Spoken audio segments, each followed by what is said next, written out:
For this unit, which is entitled, How Does ChatGPT Work?, I thought it would be better if I gave some direct instruction and talked to you about this.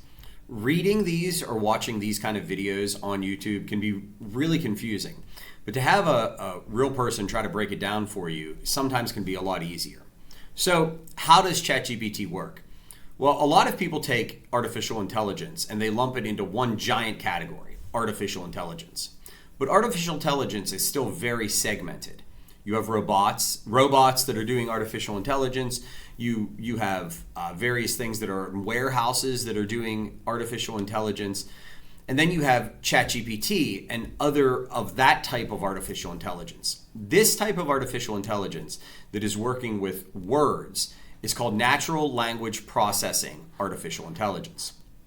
You're probably very familiar with this, even though it sounds pretty fancy. And it's come a long way in a very short amount of time. The first time I ever went to Europe was 2014. And when I was there, you really did have to brush up on your language skills. There was nothing that would immediately translate from one language to the other. You had to get on Google, go to Google Translate, type in a word, and then it would pop up once you selected the language, just singular words, maybe phrases. I went to Europe again in 2022, and now you can take a picture of a sign, and immediately that sign can be read by an app, and it'll tell you what that sign says in whatever language you like. This is natural language processing. It takes the natural language that's being used, it in some way, shape, or form uses that data, and then it provides you some type of an answer. These can be very simplistic, such as speech recognition. When you get on Siri and you type or you speak out loud a text message and it shows up on your screen, that's actually natural language processing right there.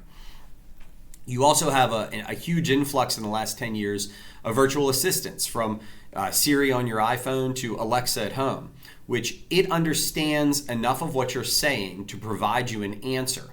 So you don't have to give it a specific command like we did in the 80s when I wanted to try to play Double Jeopardy on my Mac 2E. You can just simply say things in a variety of ways, and using very large data sets, your virtual assistant will take your voice, process that, and give you an answer. This is what ChatGPT does. It does it in text, though, and it does it on a much finer and greater level than any of the things that we've ever experienced before.